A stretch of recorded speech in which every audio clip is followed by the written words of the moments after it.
फिर दिन हुआ पुरानी रात का, करे सो शुक्र हम खुदा की जात का, खुदा की जात का नया फिर दिन हुआ। आज की आयत। उसने उससे कहा कि खुदावंद अपने खुदा से अपने सारे दिल से, अपनी सारी जान और अपनी सारी अक्ल से मोहब्बत रख। मत्ती 22 बाब 37वीं आयत। अजीज़ों, मोहब्बत एक खूबसूरत जज्बा और एक सुंदर एहसास है। मोहब्बत दर हकीकत खाली खुदा का खासा है और हमारे लिए उसकी खूबियों में से एक अनमोल तोहफ़ा। मोहब्बत में शफाफियत के लिए खुदा ने फरमाया, मोहब्बत हसद नहीं करती, शही नहीं मारती, फूलती नहीं, बदगुमानी नहीं करती, नाज़ेबा काम नहीं करती, अपनी बेहतरी नहीं चाहती, झुंझलाती नहीं, बदकारी से खुश नहीं होती। इस बारे अगर हक और सच की बात की जाए तो हम में खुदा के इस हुक्म के मुताबिक मोहब्बत में भी गोया नाकाम है, जबकि खुदा की मोहब्बत में वो सारी खसूसियात शामिल हैं जो उसकी मोहब्बत को हमारे लिए गैर मशरूत, अनमोल और लाजवाल बनाती हैं। यानी मोहब्बत रास्ती से खुश होती है, सब कुछ सह लेती है, सब बातों का यकीन करती है, सब बातों की उम्मीद रखती है और सब बातों को बर्दाश्त करती है।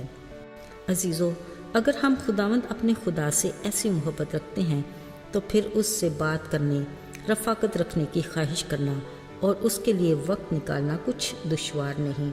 लेकिन हमारे खुदा से मोहब्बत का ये आलम है कि हमारी रोज़मर्रा मामूल की दुआ या कभी हमारी अपनी ज़रूरत के मुताबिक की दुआ करने से हम सोचते हैं कि हाँ बस ठीक है, हमने खुदा को खुश कर दिया। पर याद रहे, ये किसी भी सूरत काफ़ी नहीं, जबकि असल में होता ये है कि जिससे हम मोहब्बत रखते हैं उससे सेल फ़ोन पर भी घंटों बात की जाती है और फिज़िकली भी ज़्यादा गपशप में ही वक्त गुजरता है। और कभी ऐसा भी होता है कि हम अपने रोज़मर्रा के ज़रूरी काम भी नज़रअंदाज करके अपने दोस्त की रफ़ाकत को तरजीह देते हैं। अजीज़ों, अगर हम खुदा की शख्सियत और उसकी मोहब्बत को हकीकी मानों में जान लें तो यकीनी तौर पर खुदा हमारा शफीक बाप और बेहतरीन दोस्त है। अच्छा हो कि हम खुदा से हर रोज़ ज़्यादा वक्त बात करने को अपनी आदत बना लें। अगर हम ये तजर्बा करके देखें तो हमारी ज़िंदगी में खुशगवार बदलाव आएगा। साथियों, खुदा के एक खादम ने अपने रोज़ का ये मामूल बना लिया था कि जब उसे फुर्सत के लम्हात मिलते वो साहिल समंदर पर जाकर खुदा से बातें किया करता। एक दिन गीली रेत पर चलते अचानक उसने पीछे मुड़कर देखा। उसको अपने कदमों के साथ 2 और चलते कदमों के निशान नजर आए। खुदा ने उसे बताया कि ये दूसरे 2 कदमों के निशान मेरे हैं, वो मैं ही तो हूँ जिससे तू बात कर रहा है। इस बात से खुदा का ये खादम बेहद खुश हुआ। अजीज़ों, यूं ही खुदा से बात करना उसकी रफ़ाकत में उसका रोज़ का मामूल था।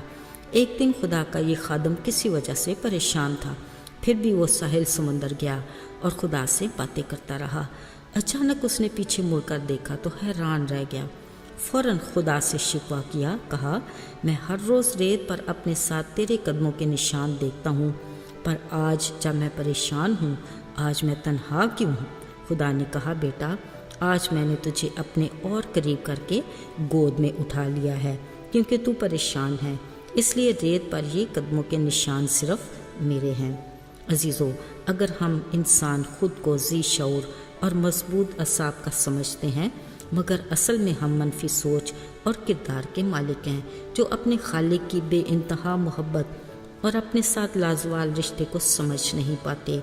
वो हमारा खालिक है, वो हमारे दिल दिमाग, सोचों, ख्यालों और इरादों से बखूबी वाकिफ़ है। वो जो हर पल हमारा ख्याल रखता है, वो जिसकी निगाह से हमारा कुछ भी काम छुपा नहीं।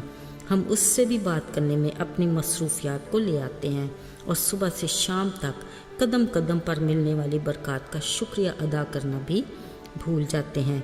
अपनी ज़रूरियात के लिए दरख्वास्त तो करते हैं, मगर जब हम उससे उसके बड़े फजल की बदौलत पा लेते हैं, फिर हम इतने खुदगर्ज बन जाते हैं कि 2 पल भी मुयस्सर नहीं जो शुक्रिया ही कह सकें।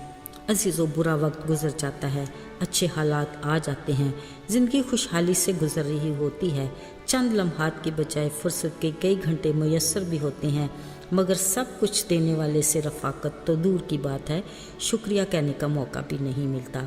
क्या ही अच्छा हो कि हम भी मसरूफ़ तरीन शख्स दानियल की तरह अपने काम से फरागत पाकर दिन में 3 ही बार अपने खुदा से मिल लिया करें, ताकि हम दिन में उन भूखे शेरों जैसे खौफनाक ख़तरों से बच सकें। आइए दुआ करें। आए खुदा, हम अपनी ज़ात में किस कदर खुद गर्ज हैं कि अपनी ज़ात के फ़ायदे के सिवा कुछ सोचते ही नहीं, और ज़िंदगी जैसी अनमोल नेमत देने वाले वक्त की कमी का शिकार रहते हैं, जो हमारी रूहानी ज़िंदगी में ताज़गी की बड़ी रुकावट है। इस रुकावट को दूर कर और हमें अपनी रफ़ाकत में आगे बढ़ा। यीशु के नाम में आमीन।